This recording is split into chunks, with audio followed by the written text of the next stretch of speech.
with that internal focus came more intuition about what I needed. And then I started I started to realize like, oh, it's my own brain, my own nervous system, my own life that I'm needing to tap into here. And then it was like a lot of these ideas came into my mind, like, when you were a physical therapist, you used to teach these functional neurology exercises that kind of unlock the brain. And I realized that what was happening to me is my whole system was locked up. And so instead of trying to find the right pathogen or detox, I focused on unlocking my brain. Nature has a wisdom and a calibration ready, available for you. It's the first thing. I just literally walk out my door here and get my feet in the earth.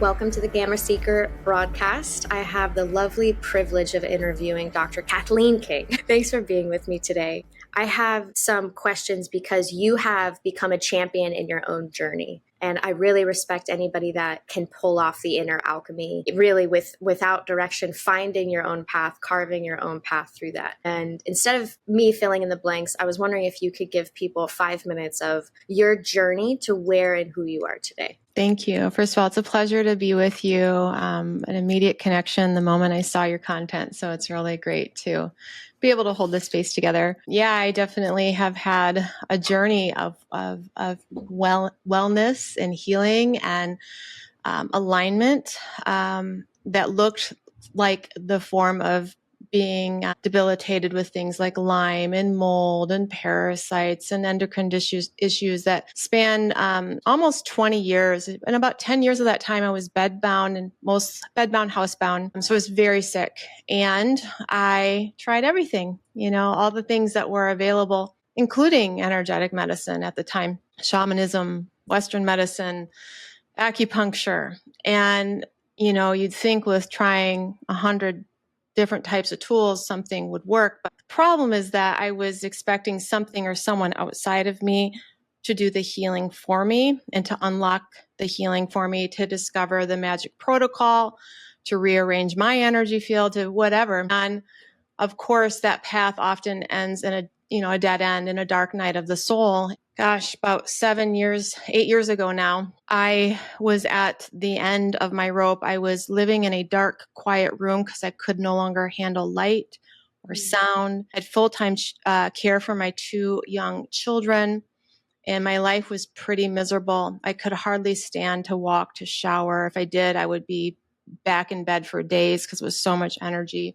And I realized that I'd seen all of these amazing doctors and none of them could fix me. And that's a moment where I had to grieve the loss that there might be a solution for me, at least in that way. And so I decided that, I've got these 2 kids, so all I can do is try to make the best of my condition. And so I guess it was a surrender moment. And so I decided, well, I need to just try to live in whatever way I can. And so I started by laying in the grass belly down and letting my kids tickle me because they would make them laugh, would make me laugh. And I was like supported by the earth. And what I realized is, wow, I actually love just being outside in nature. And it felt really supportive. And it was like these little breadcrumbs where I found that I could live while being very debilitated, found that I could have joy and joyful moments. I would lay and just like watch the bumblebees buzz around the lavender plants because all I could do was do that. And when I realized that even in debilitating suffering conditions, there are moments of my own essence being awakened, it was like, this is the path. And surely I started to experience more energy and more life force. And with that internal focus came more intuition about what I needed. And then I started I started to realize like, oh, it's my own brain, my own nervous system, my own life that I'm needing to tap into here. And then it was like a lot of these ideas came into my mind. Like, when you were a physical therapist, you used to teach these functional neurology exercises that kind of unlock the brain. And I realized that what was happening to me is my whole system was locked up. And so instead of trying to find the right pathogen or detox, I focused on unlocking my brain. So I did a lot of eye exercises. I did a lot of vagus nerve toning. I did a lot of the nervous system work, stretching. I had a really great somatic therapist, even some fascia work. And most importantly, tapping into my value system and living. And I crawled out of hell without treatments and began teaching others how to do the same. So I know a little bit about your work and how you identify and use language and programming how we use our language in order to move in the direction that we need to. What's your current mantra that you use or affirmation that you use? I love that. Well, it's one that I've used for many years now, and it came from the book, The Presence Process. And it's just, I am here now in this. Everything that happens, even this week, I've had a lot of really intense things as a CEO. It's rocky. I am here. I want to be here, not in the future, what's going to happen, not in the past of what they said. I'm here now in this. So I can't take credit for it, another person in the book, but I've used that over and over, whether I'm here in the pain or here in the suffering or here in the fear or here in the all the things I need to do. It just comes back to here. Love that. I love that. Are you speaking to your water similarly? Yes, with my crystals around my water and my charged spray and all the things. I got to talk with Veda Austin and I asked her that question about water. And she said something that's kind of shifted me. She goes, I don't tell my water what to do. I just acknowledge it, say hello to it, and hope that it will give me what I need. Yeah, isn't that so cool? I was like, that's the elevated version of demanding the water to do the thing for me. I thought that was like a nice little elevation tool. Like, there's an opportunity for me to dialogue with water even deeper. When you say that you walked yourself out of hell, what was the thing that gave you hope that you could start healing? Was it the outside? Was it the bees? Was there a moment where things crystallized for you?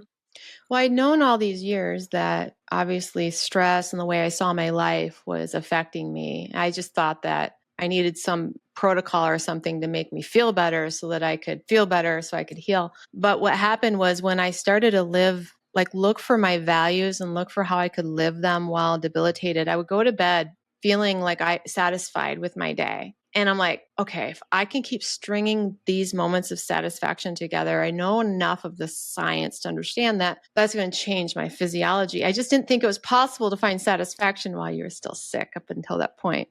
So when you are interacting with a client and they come to you within the victim still, how do you initiate the transformation? Yeah. You use a lot of science, as we were just talking about, because we have been programmed by science and by the medical system to believe that science and medicine is the answer. So we have to start with where the ego is at, which is the medicine and the science will give me the answer. So I heavily teach the science behind the nervous system relationship to things like the mitochondria and the immune system and the detox system and the endocrine system so that they can understand that there's a direct link between autonomic nervous system function and cellular function and immunological function. And then we take it a step further and we teach about the research behind like trauma patterns, attachment patterns, emotional patterns, and how that affects autonomic function and how that affects cellular function and mitochondrial function, et cetera, et cetera. So it's because it's what I needed. I was a brainiac and very educated, and I really needed the science to convince me at one point to like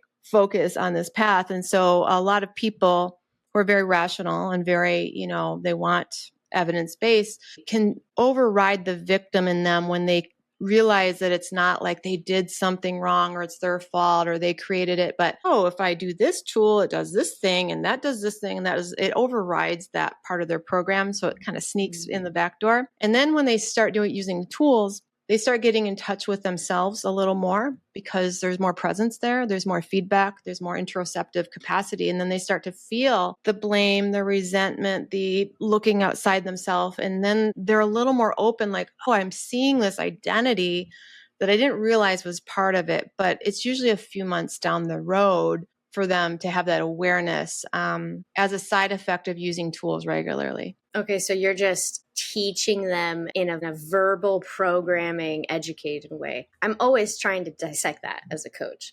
How do we make the fastest transition? So I have a word, my little mantra for being a champion is mightiness. Mm-hmm. So like when we feel that mighty power, even if it's just for like a good song, like a rock anthem that comes on and then you kind of feel that fire, getting people into that state is past the level of healing. It's like into progress, performance, demanding the best out of yourself. And how do you make someone feel mighty when they're stuck in stickness? And it's like, well, it's with stages. We have to crawl out of those stages in order to start to flirt with this other side. And to get past healing, to me, it's fun as a coach to introduce them to the next level of optimal fitness, whatever that may look like for them at that time. But with you, I'm in a lot of recovery. A lot of my conversations circle around how do we get the body to recover from the condition that's currently in to make the most of your quality of life moving forward. And it's to motivate people in person when you see them each week in your office is very different than doing it online. So what would be your advice to other coaches like myself who are supporting people in reprogramming themselves and to get through that threshold of inspiration? Because the product that you offer is great. And to even get them to get into the product, there's so much education there. But then to get them to use it consistently. Yeah. Is a whole other gap. Is there any words that you have for leaders and their community to just keep on keeping on? Yeah. I think that one of the things that we all need is an example of one who's walked before us and that really gets us. And so I always think it's important to be coaching people on the journey that you've had versus a journey that you've theorized, because they're different. Mm-hmm. And I feel like there's a transmission that is truthful. I mean, there are things that I could coach on that I have knowledge of, but I have not walked it. And I don't think the transmission is as truthful, and it doesn't land in their heart. And it doesn't really give them a path. It gives them another theory. So first thing I'd say is stay in your lane and coach where you have walked, and pass on to your sisters and brothers the paths that they have walked. And that's how we help. We help each other both as coaches and help people have a quicker path. You know, I have my lane. I'm not a fast expert. That's your lane. I would send them to that. So that would be one advice I have. That's beautiful advice. I always say that a true coach is the embodiment of the practice that they're teaching, whatever the way that they teach or path that they teach. But the coach that walks it can communicate to anybody in front of them because they're communicating through the body or through their, whatever the experience they're speaking on. Yeah. So I love that advice. That's beautiful. And I find myself referring out more. People greet me like I'm a doctor. And I'm like constantly, I'm just an athlete. I'm just an athlete that recovered myself. But that sounds serious. And I have people I would prefer that you dialogue with it. Yeah. And it's made me feel safer too. Yeah. It's good advice. Yeah. I think it's easier. It's more in integrity. It's better all around. It's more collaborative. And it's usually a win-win. A lot of times when people are first starting to coach, they're afraid to refer out, but they don't understand. They're building a bridge there that will serve them later in their practice. Yeah. And also just for me, I would never identify as a healer. I find myself a little drained when people come at me with a lot of issues. I find myself enthusiastic when athletes come at me with the desire to get out of retirement. The desire to train a little heavier than the standard person, someone that comes in that's already used to training 5 days a week on something because they have a goal. I find it easier and a little more stagnant with people who aren't used to training. And I'm trying to turn the discipline into a devotion. And I think many coaches struggle with that. I'm sure you have your own, I gave you everything you needed. When you are stressed, what are the first things that you do to recalibrate yourself? Get outside, get your feet on the ground. I know you feel the same way, probably. Tell you're an outdoor girl. Because nature has a wisdom and a calibration ready, available for you, it's the first thing. I just literally walk out my door here and get my feet in the earth. And then look, I usually do kind of like a near far gaze. So I like to look at the horizon to give my brain that there's a bigger perspective than just my little problem I'm in. That right there is so much input to our limbic system, our autonomic nervous system, the grounding, the perspective, the limbic orientation that there's not a threat here, that the world is bigger. And then honestly, just a few breaths. And from there, there might be other things. Like sometimes it's a lot of emotion and I might need to turn on some music and move it. Sometimes I need to walk because I need to do a flea type motion just to let my body discharge energy. Sometimes I realize, I need to, have someone maybe help hold some space. But usually if I can get oriented to the present moment and grounded, then the next step is a little more clear versus reactive. I love that. I often say that the sunshine and the earth can handle most of what we think we're tripping over. And the rest is just like brushing our teeth, like being consistent. If someone gave you infinite money for any sort of project or invention, what would it be for you? Well, I have a crazy dream of infiltrating the medical system to allow standard care to be about attending to one's nervous system right away and helping them to understand self-responsibility for basic awareness and orienting. Like I would love to somehow have the ability to make sure that every doctor and practitioner orients up their patient back to themselves from that get-go before delivering any crazy information or programming them out of their power. So that's a big goal of mine. I'd love, because there's so much, there's such an entrainment in our medical system that has caused us to lose our power physically, emotionally, mentally. And I think that if we could, change that. Same thing with the school system, teaching people these skills of how to attend to themselves and breathe and move and all of the skills that we are being told aren't important. That's one piece. I mean, of course, there's things like make sure everybody can eat food and have shelter and all of that, but that's not my lane. My lane is the nervous system. So that's the part I would do. That's beautiful. I asked Dr. Mauro Zapatero the same question, and he had a very similar answer. He wanted like a little clinic or a township or center, something was authentic to each village, and they would teach about love, and love as the inner resource of all healing. And his concept of that space inside of the body that makes you feel safe is only, he calls it the resource because it's like a religionless neutrality. It's just a resource. And he gets people dialed into the center, and then he teaches them to respect pain from there. He works with a lot of spine patients, brain patients. And your answer was so resonant with his. It's like, two people want the same thing. Love that. I have some heavier questions for you right now, and I've been really excited about asking these. So however they take them, we'll fly with it. How do you define beauty? I love that you would ask me this. Beauty is my word of the year. I'll have you know, because, there's two reasons. We'll talk about the aesthetic reason, then we'll talk about the spiritual reason.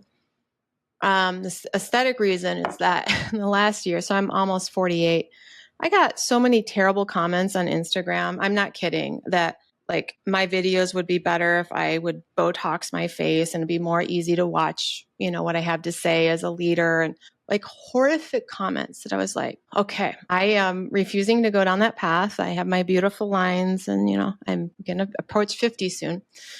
Looking great. Looking beautiful. Being an authentic force of nature. It's my character. It's my story.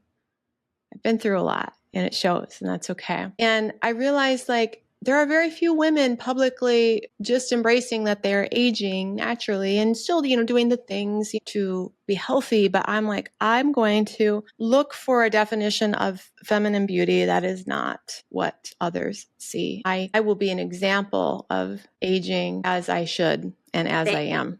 Thank you for that. That's a great gift.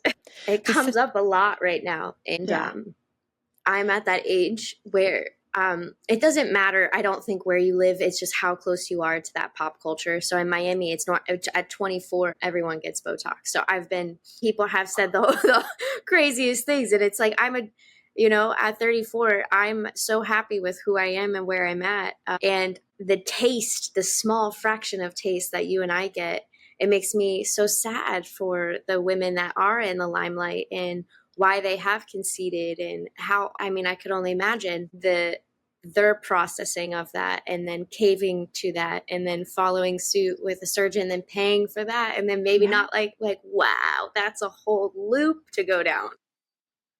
It really is. And, I feel like even since I've embraced this, I swear I look younger by just, instead of resisting, like I had a plastic surgeon reach out and say, you look really angry in all your videos and you just come across a lot better if you could just do something about that. And I'm like, oh God, I love being in the public light, So, just but as I have faced that, cried, decided differently, I think it's actually illuminating me. I actually feel like from 6 months ago, I look a little brighter. And I'm like, I think it's just because I've decided to embrace the beauty that I am. I think it's doing something because there was a vulnerability at first because I wasn't used to that kind of comment, and it took me off guard, and it was several. It wasn't just like a couple. It was a lot. So that's the first piece about beauty, why that's what I perceive that to be. But the second one, I have to attribute this to Zach Bush, who's somebody I admire. I'm going to meet him in a couple weeks, by the way. But anyway, he says that his definition of love is witnessing the beauty that is all around you, because it's hard to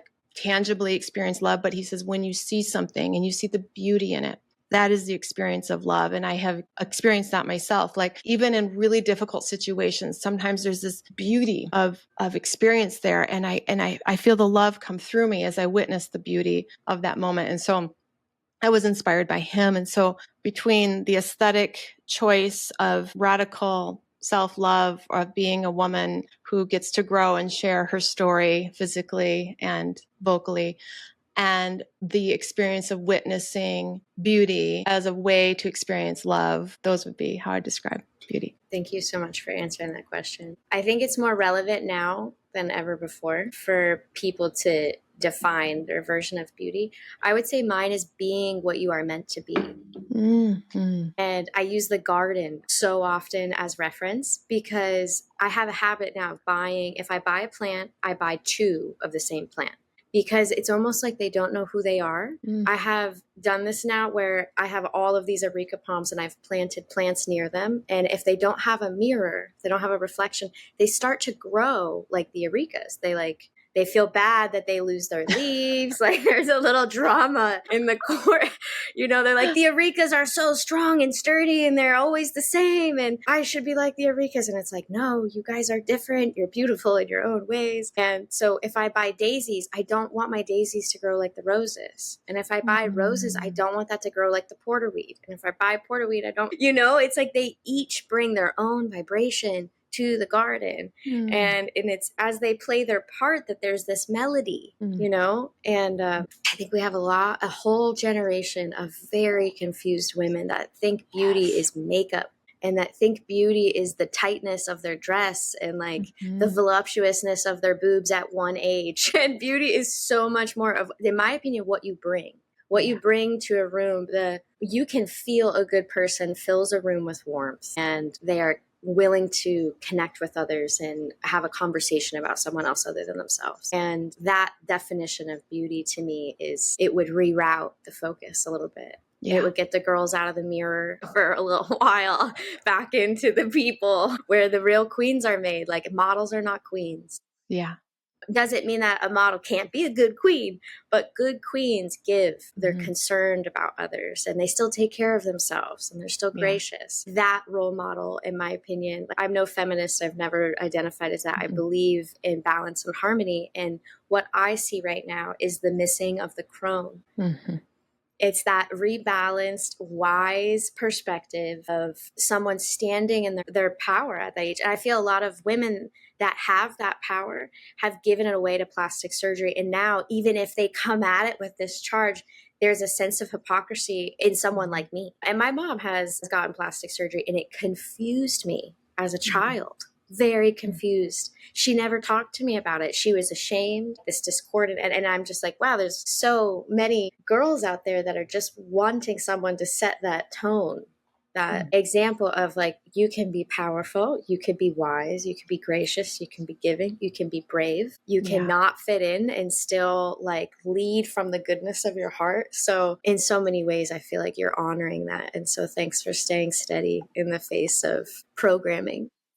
I think that it is one of the biggest viruses being inserted into our consciousness right now. In these young kids, my daughter's 14, she'll spend an hour in the morning in front of the mirror with her skin routine. And I'm like, I don't do that. And I never had something like that. I don't even remember I might have washed my face.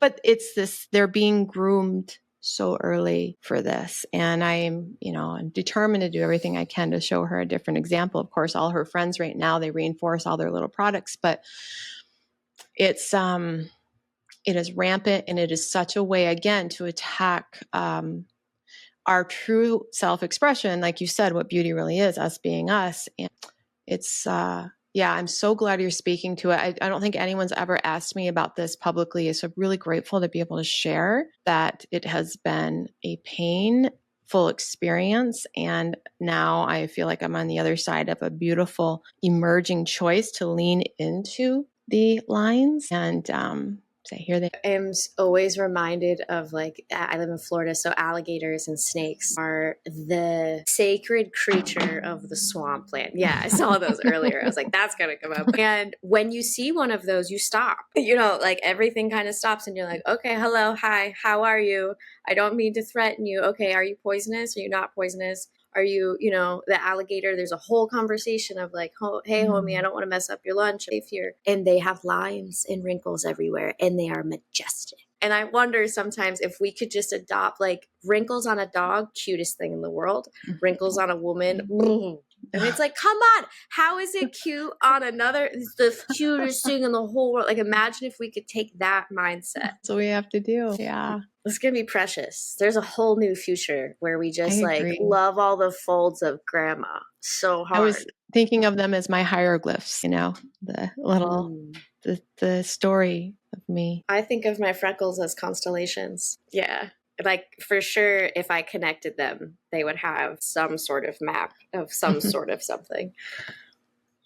All right, another deep one. What do you believe is humanity's greatest wound and greatest hope? Gosh, how do I say this one? Well, I've kind of alluded to it. So my biggest wound has been my religion wound, meaning that I was taught I was separate from God and I have to do something to restore that order. And therefore, I'm separate from my worth and I've got to do things or believe in certain things to restore my worth, and so on and so on. And so separation from source, separation from worth, separation that needs to be restored in some way, to me is the greatest wound, that we are even separate from each other. And even with all that I know, that programming ran so deep into my inner child that this deep belief that somehow I'm bad and wrong has been a very deep and continues to be a journey for me that can get triggered so easily if the person says just the right thing. And so I believe the healing is the waking up from this crazy matrix that we actually aren't even here, that we're totally connected and we've never left and we are all one, and there's no lack of worth or lack of anything, that we get to just be here in these bodies and like play together is what it's all about. And there's nothing to be afraid of because there's nothing that was ever lost. So something along those lines. So that would be the wound and the hope all in one field for you. Mm-hmm. The way that I would describe what you just said, hold on, I love making models of complex topics. And while you were saying that, I thought of this model that I saw recently, and I was just like, okay, that's great. So if everything in the universe was this sweater, so we're just different parts of the field popping up and acknowledging each other. And then people like me are very serious about the bad things in the field, but it's all just part of one field, moving around in this like conglomerated effort. That's how I would have visually described what you just said. Yeah. Wow. That's a very poetic answer. You're just like, there is no wound. It's all just part of the same essence. When I search and search and search and search in the moment, I get to that place over and over again. It takes a while sometimes to discover that. It feels very woundy for a while.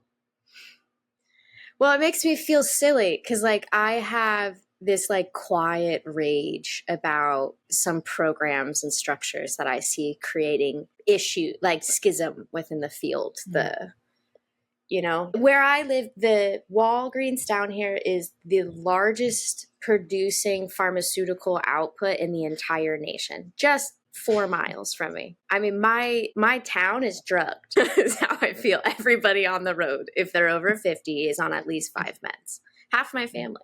So like I'm pissed off in the inside. And to translate that to me has been, well, be a beacon of hope. So what you're talking about to me is next level. It's like letting go of the fight altogether and just being like, I trust the process. The universe is in its divine swing and it's rhythm, and you get to play a part, but you're not going to like stress about it. Am I right? Yeah, I think the deep illness taught me I had to do that basically to get out of it. So it's a path I had to walk. I fought and fought and fought and fought for almost 2 decades. And eventually I had to just lay in the grass. The illustration of that is so beautiful. I can't tell you how many times I've just laid in the grass and I'm just like, I give up. I don't know how to make change. I just need to do it. And part of me feels like this whole making people mighty should really be about making merriment. Like, because that's what my name means. And merriment is singing and laughing and dancing. And I'm just like, am I steering the boat a little bit into this like warrior edge that really doesn't, it's not the same vibe as like musical princess, different than warrior queen. No, lots of overlap of building energy and like being good, but slightly different on how to use the weapon. And I feel like what you just sprayed out there is a real truthful nugget. And I need to sit with that, honestly. I do too. I said it, but I don't know it fully. Okay. So like, I'm always learning what I'm saying. Like that's how it is. Cool. You know, like there are moments masterful. Where I sometimes listen to myself teach and I'm like, gosh, I need to learn that, you know? So, I'm going to, you know, I understand what you're saying. I can find we're always looking for the balance, and I do the same thing. I have the warrior in me, the fighter. And then I realize, oh, I remember what happens when I go down this path. But I've crashed before. So I ran a clinic for 5 years with my ex-husband, and I crashed after that. And I was like done with the victim. It was like a language process that I no longer wanted to propagate. I wanted to remove myself from that conversation of, you have a problem, you expect me to fix it. I'm going to give you tools to fix it. Then you're going to expect me to hold you accountable to use those tools. And I realized for 3 years, I just drove around on a golf cart and like worked at golf courses, and I was outside. It was the only thing my nervous system could handle, being outside on a golf cart in the woods. And as I did that, I felt like I healed and I started to care about people again. And then I'd see them in knee braces on the golf course. And I'm like, Johnny, when are you going to do my exercises? We talked about this last week, you know? So as I restored myself, I just care. I care about old people being able to play golf until the end of time. But the way that you talk about it is a way that I would love to feel about it, honestly. Yeah. I would love to let go, but it feels masterful. It feels like you have to giggle at the chaos. Like you were saying, like your original, you know, the beginning of the thing, that is what you saw it in your dream, you know, but getting there, look, I have to get there with every situation. I have to realize I'm fighting. I need a process, and then, you know, slowly go back to the outside and link hands and giggle. I've been trying to tap into my like 85-year-old self. And I imagine her being beautiful with a rocking set of legs. And she just laughs at all of my problems, like everything I complain about. And she's like, oh, it's just so short. You should just enjoy the pain. Yes. She's someone I try to communicate with often. Yes. How would you describe, this question has been on here, and after that dialogue, I'm very curious how you're going to answer. How would you define your role in this frequency revolution? My role, first and foremost, is my own revolution. And I'm constantly thinking about where the old identity gets locked into, like the old matrix, you know. And so in other words, my role is, if I'm a space holder and I'm a steward of a community, my role is ultimately constantly checking in with my own, because I know that the natural effect of everything that I've done, it translates into the community and my family and whatever. So I think that when I get too big for my britches and I think I have to do something bigger, I'm missing the point that it's all me. It's all within me, and the world that is amplified out of me is a resonant match to that, and to just stay in my lane. There is a quote that I like, and it says, just sit on your throne and stay there. Yeah. I need to put that sign up. That's a good Yeah. one. Because if you're truly on your throne, everything you need will come hurtling at you at the perfect timing. Yeah. But to stay grounded in what you are and to not get distracted into side quests and to just be what you're meant to be with your roots right where your roots are. It's like, being like a plant out here. You're just in surrender to whatever the weather brings. But we're in it together. And to me, like the strongest roots are when we're all linked up. Yeah. Like these guys aren't going anywhere because they have each other. Yeah. It's when we don't have each other that trauma is required. Yeah. To make the roots really deep and really strong. I like how you said that. The trauma is required. Well said. My tree, I have this glorious oak tree, one of those oak trees that you see on a calendar in my front yard, and it's the mightiest tree. And it's the same exact age of these other 26 oak trees that live together, just like 50 yards away on this like little island. Mm-hmm. And all of the oaks are the same exact age. But this one oak has experienced all of the hurricanes by itself. So all these other trees had each other. They could lock in. They handled the winds. But this one tree all by its lonesome, and it is 4 times bigger. Wow. 4 times bigger than the other trees, with sandier soil, with less conditions, with way more wind damage, way more trauma. And it is glorious. I mean, it's just, its wingspan is like 90 feet on each side. It just reaches out. Wow. It's beautiful. So when I look at people who have had a lot of trauma, it's like, oh, the roots grew deep. You are standing alone in your own field. But there's power in people that have gone through, like, to me, some of the strongest people in the world didn't come from money. They came from crazy trauma. Yeah. And it's, you can have all of the things and emanate this illusion of power, which I really like. I would love for people to develop a better relationship to the word power. Power to me is wisdom.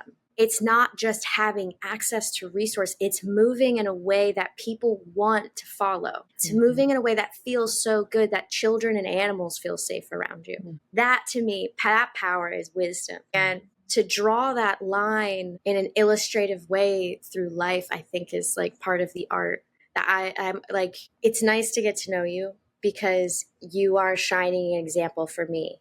There's a lot of confusion right now around what it is to be a powerful, wise woman and who she gets to show up and be in their community. And I see a lot of powerful women kind of exuding an insecurity when they hit an age and they feel like they have less. And Sue is, there is one woman, she's in her 80s, and she said that there was a lot of change for her between like 50 and 75. And in her 80s, she's thriving. And she resonates like a master. She's childish. She's playful. She loves herself. She's alone. Her 3 daughters are grown. Like there's this expectation that only she creates for her own reality. And she takes people with her into it. But outside of Sue, it seems to get sad. And I know it can look so spectacular, Disney Princess vibes, like what would that magical forever after in your own reality be? Like, that's what I want to watch. That's what I want to be shown. Yeah. I mean, my mom's a badass in her own right, but, and she's very childish, but my mom is not her own CEO. Like she's my father's cohort. She's, adjacent with him. And I think the boss babe thing, the boss bitch thing is masculine. It's still boxing that female power that wants to come, that wise, harmonious, balanced energy needs to come forward in leadership around the world. And it needs to be authentic. It needs to be from the heart. And I think that you are doing it basically better than anybody else out there. And I just want you to know that. Thank you for sitting on the throne and staying there. I've wanted to leave a few times. I bet. Like Barbara O'Neill got kicked out of her country and she's still like, well, I'll just travel the world and do it. And it's like, girl, nothing will get you down, will it? Like I would have thrown a whole hissy fit. And instead she was like, let me show you why you're wrong. I love what you've said. And I feel like I'm still trying to get a little bit more into my feminine and into the play. That would be the next stage. I got too serious from too much trauma probably. And those two things, I always say, like, this next stage, I just want to be in the woods with my like feminine friends, climbing the trees, singing songs and being playful. Like, that's like, people are like, oh, what's the next stage of your business? I'm like, the next stage is when I can do that with other leaders. And that's just actually how we hang out. That's business, is that. So I'm putting that out there. Okay. Yeah. We should make a retreat. We're hanging from the trees. Wouldn't that be fun? Into it. Yes. The last time I got my little goddess group together, we held hands and I showed up in sweats. Everybody else showed up in skirts. And I was like, okay, feminine aspect number one, like, wear the dress. I just like live in sweats now. It's like, I want to be a dancer. So like, yes. If high heels and sweats are like what you're allowed to wear. But we did Ring Around the Rosie until they got dizzy. I was fine, but they got dizzy. And singing. And we kept kind of switching who was singing just to like make up a song. And it felt so weirdly ancient. I was like, wow, we need to hold hands and spin in a circle more as a group of women, make up silly songs, because it felt cathartic in a very like momentous way. Yeah. That sounds amazing. Side note, let's do that at the retreat. I would love that. I need that in my life. I sense that there's like a natural close right now to our lovely conversation. It's only been 45 minutes, but I would like to do this again. I would like to hang out with you again. Sure. Do you have time for 3 more questions? Yeah, sure. Okay, beautiful. If you could have any superpower in the world, what would it be? Well, it would be to be able to go swim with the dolphins. I'm a dolphin girl. I would love to know how they think and how they live and what their truth is. And I've always, since I was a child, wished I was able to be one of them. Wow. That was not the answer I was expecting. It was a beautiful answer. What does it mean to be a doctor today? Yeah, that is such a good question. I just launched this practitioner training, and I'm trying to inspire what that question, try to reframe what that is. Doctors historically have been authority figures versus guides. So I would say the answer is it's a guide, but I'd say even more important, it's a mirror to help them to see their patient, their client in their highest version, and to remind them who they are. Know thyself. The first scripture on the Temple of Delphi. I love that. Yeah. The Latin root for doctor is to teach. And I think anytime our doctors, who I think are still holding what we would call a priesthood, it's an authority space that is both like a gatekeeper. Like, people will assume they don't know anything until they have talked to their priest of a doctor. And often what they say is translated into law. And creating a conversation around how we can open up and work with doctors, because I feel like there's a good and a bad doctor, and bad doctors use that title to promote an agenda that's not best for the client. And good doctors are wanting to give the patient what they need, not what they want. But few have the time to spend with the clients that they need for them to really be reinforced and understand what it's like to just breathe right. And that's where I feel like my position comes in as a coach, where to synthesize all of that information of why breathing right or taking care of your fascia or nervous system regulation is so important, and then distilling it in little micro modules that are hopefully entertaining enough for a 12-year-old, and then giving them the most practical. So like, okay, now that we understand this theory, here's 3 things I want you to do each day. And this is exactly how to do them. And I'm hoping that in some sort of bridging between doctors and coaches, there could be a whole new harmonious, and it's going to be seen in the wellness clinics where doctors start to work with specialized people. But unless we guide people back to themselves, it will just be a translation of the same problem. It will be, they're going now to just a different clinic that does something different that will tell me what I need from there. So educating to get them to feel again, I think, is what we are trying to do. And for you to see the doctor as the guide for that is beautiful. Yeah. I'm sorry. Nope. Go ahead. What do you think is the biggest scam in your industry today? Oh, gosh, right. dare say. I think that there are a lot of that nervous system regulation is a wonderful way to make money. And it's a wonderful way to build a following. And when people create a program with a case study of one because they have zero clinical experience, it's a dangerous scam. And I see a rampant misuse, including with practitioners who have learned that that is a wonderful way to get business and to sell programs when they have had maybe only a personal history of themselves. And they're like, oh, I can tell you the 3 things to heal your Crohn's disease because I had, or whatever. But I think that there's a lack of actual clinical or practical or experiential training on Instagram that has now become the medical system for our society. The Instagram hospital. Yeah. I mean, I'm part of that. Well, but you have a background. You have trained for years. You have a lot of training. You didn't just have a thing. Like you've worked with people. You've had an experience. and I'm an athlete, but I fear that all the time of like, shit, I am not a doctor. No, you don't need to be a doctor. You just need to have years of experience with what you're taught.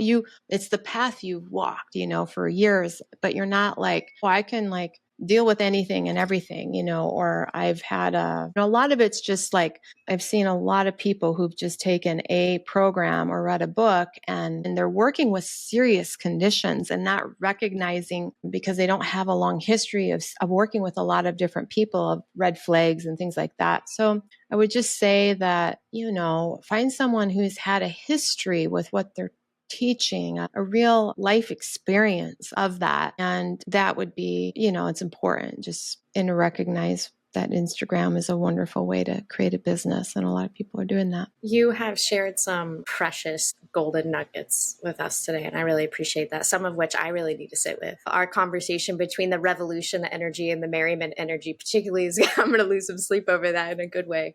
It's a beautiful realignment. You brought up a lot of beauty today. If people are interested in learning more about you, I know that you have your own academy and membership. Do you mind just pointing people a little bit to your offering? Sure. Probably the best way to learn is I have this free book that you can download. It's called How Healing Happens. It's on my website, primaltrust.org, under the free resources section. I basically took my program and made a mini version. It's very colorful, and it's a great way to just freely understand the science. It's about 130 pages. So it is like a little mini course for people who they just want to understand the science of nervous system work and get several tools. How Healing Happens on primaltrust.org.